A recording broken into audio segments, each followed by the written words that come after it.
Hello everyone, today we are going to take a look at the new HDZero Goggles 2.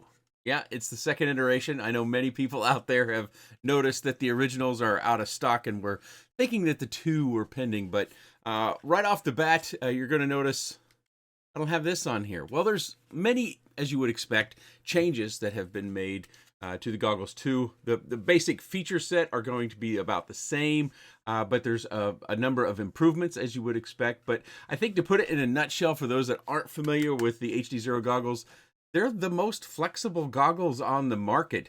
Not only can you fly HDZero and now analog built right in, you no longer need to buy an adapter to put on the side, but it still has the same rail kit, so you can put different sorts of antennas with little mounts like this that would clip right onto the front. You could also use the same sort of mounting for other VRXs, Walk Snail, the Open IPC, and various others that might be coming about. So if you want to fly something that isn't necessarily HDZero or analog, this can also do that. And as it's got the HDMI inputs and all the inputs you would expect to have that we have on the old ones, as well as on this one. I think the one feature that's going to stand out, because I'm a micro guy, is having analog built right in makes this goggle so much more compact and kind of easier to fit on your face. Not necessarily the fitment, but it just doesn't feel like as much is going on your face, of course, as again, to reference the originals, which I really like and I've been using on a daily basis since they came out. Just removing this little side piece and the antennas really makes them feel like a much smaller goggle, much more compact, much less friendly for head wearing. So one of the things about the analog that most people will ask is it's this antenna, and it's only one antenna that does analog, and immediately you're probably thinking, well, it doesn't do as good at analog reception as some of our other modules like Speedy Bee, Rapid Fire, Fusion, Wildfire, I think was another one from Foxeer that came out a while back. And I've got a test for you comparing it to my Rapid Fire. It's not a scientific test, but I think it gives you a pretty good idea. But before we get to all the features and everything, we do have to cover one kind of point that I think a lot of people that will notice when they go to the website, that these are $50 more than the original. And there's pretty good reason for that, in my opinion. There's a lot of value in that $50. One, you get analog built right in. So that module you don't have to buy. You can add a module to this if you want to, but you don't have to run analog. Built right into it. You also have Wi-Fi, ELRS backpack, a whole other host of features that you get built into that $50 that go well beyond the cost of $50. You get a hard case now. HDZero is also now including a hard case just to open it up and show it to you. There's no handle, but it fits, various accessories inside as well as the goggles.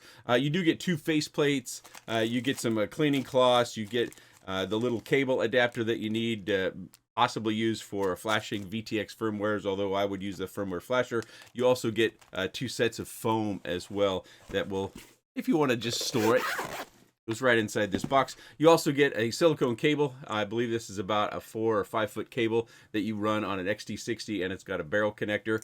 I use this RDQ battery. You can find it with other brands. It's a 650 milliwatt 2S battery. And then I think I'm not certain where I got this little barrel to XT30 adapter, but if I can find it still, I'll link it down in the video description along with the goggles.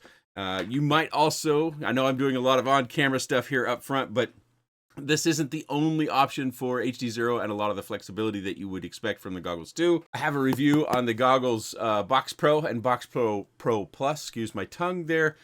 This might be more familiar or friendly to those people that need to wear glasses. Of course, there are limits to the sizes that fit inside. They also have diopters that you can insert for these goggles as well as the goggles too. So if you need any sort of correction, that can happen. So that is a less expensive option for you. I don't think it's so much popular for flying FPV purposes, but if you're out there and you just don't need goggles, but you need to get the video reception, the monitor also does HDZero as well as analog as well. And it is an option for those use cases where it might fit and you don't want to spend the goggles 2 sorts of money. Of course, it does also come with the HDZero head strap that you expect. You can put a battery in here, and it has button fixtures here on the end to secure. I've taken it off for the purposes of being able to show some of the differences, although on this one I discovered, because I have the module on the side and it is screwed in, that it's a little bit more cumbersome to get this off. At least I would have to take off that module. But I did want to give you a look inside so you could see a little bit of the difference in the optics. The optics are improved. Sharper edges is where you're mainly going to notice it. I saw it a lot when it came to the OSD elements, that they were a little bit sharper. One feature that I didn't mention already, the de-interlacer for the DVR. I get many comments on videos that a lot of people think my analog footage looks really, really good. That has a lot to do with the de-interlacer on this DVR. Best DVR for analog in the market, no doubt. But this is just a quick look at the different in the optics, and you'll probably notice also that the color is a little bit different. We have the original green and with white, and now it's a little bit more of a darker black, I think you would call that. Hopefully, maybe even a gray or a gunmetal gray. The faceplate now matches, and the same white on the HDZero goggles that you would come to expect.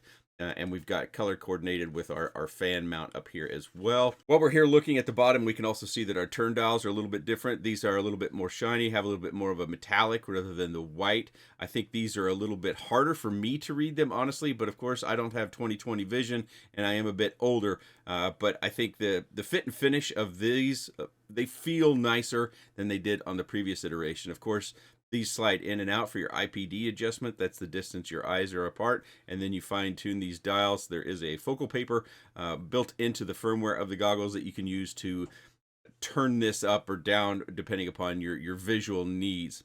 Of course, we have our HDMI out still on the same sides. We have our firmware port. We have our head tracking. We have our microphone. We have our HDMI in. This is where you would plug in if you were to mount a VRX.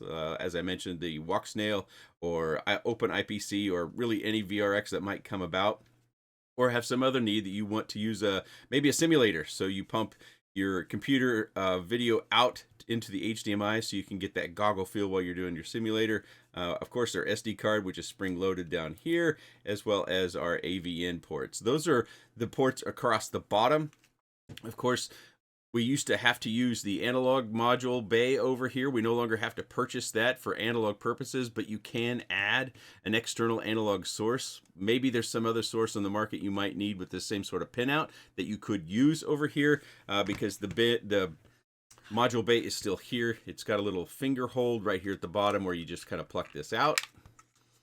And then you can see where we've can plug stuff in right over there, and we have our mount down here. This does require the bay still. So the pins aren't aligned this way as it are in the modules. You plug in the bay here, and then you plug in your module into the bay. Across the front, we still have airflow built into the front side. There are more than one fans to keep things cool. We have our mechanical power switch over here. This is something that, when HDZero originally designed their goggles, this was something that a lot of people wanted, because the soft mount or the digital press or any of those other types of buttons that aren't mechanical can tend to drain your battery while your battery's plugged in, even though the goggles are off. So a mechanical switch solves that problem. You slide that, it's not consuming any of the energy from that battery. So that's a nice little feature they've always had along the way. Of course, we have our jog wheel up here, and then a button in the center, and then we have this button over here we can kind of press in different ways. This is all to manipulate the different interface inside. Speaking of the interface inside, this is a quick recording I made of the interface. We won't go through this in real time, but I wanted to give you an idea, especially for those people that aren't familiar with what you get for your money. You get all these different settings along the left-hand menu, and then the main menu for each individual setting populates in the center or the main part of the screen, where you can adjust OSD image settings. You can have different settings for your fans. You can do different recording options, recording formats. You could also go through the ExpressLRS backpack, the Wi-Fi module, activating that. It gives you some quick instructions on the Wi-Fi module on how to get that attached. So if you want to stream to a phone using the FPV Mate app or VLC, either one of those will work. Of course, head tracker, playback, storage, show you the current firmware and the focus chart that I mentioned already, which we won't go into. But you can also set the clock. So if you set the clock, then your DVR files are aligned with what the actual clock is, which is something that we don't see all that often, or we didn't see for a very, very, very long time. And here's my analog comparison test. I believe I've done this for the Box Pro and Box Pro Plus. As well, I've got a little homebrew sort of quad here. This is analog. So to some people, again, that might not be familiar, notice the red REC, as well as on the left-hand screen, which is the Goggles 2, you can see the analog input. reception, which is just the one. And on the right, we have our rapid fire, which is up to date and the latest. This is not a scientific test. I'm wearing one set of goggles. The other set of goggles is just sitting on the table in front of me, and they're not running the exact same antennas. They're similar antennas, true RC antennas for the most part. So this was, for what I have in my setup, you know, it was a pretty good test, and I wanted to show you this, especially when it comes to getting some obstructions and the difference that we might see. You also probably want to notice that I am flying raceband 8, and I'm only on 25 milliwatt. Try to depress that power output of the VTX to give me something that can be discernible. And I would say, as I fly around, like right now by the chimney, you know, we've got the chimney, we've got the rest of the house that are between me and the quad itself, not very far away.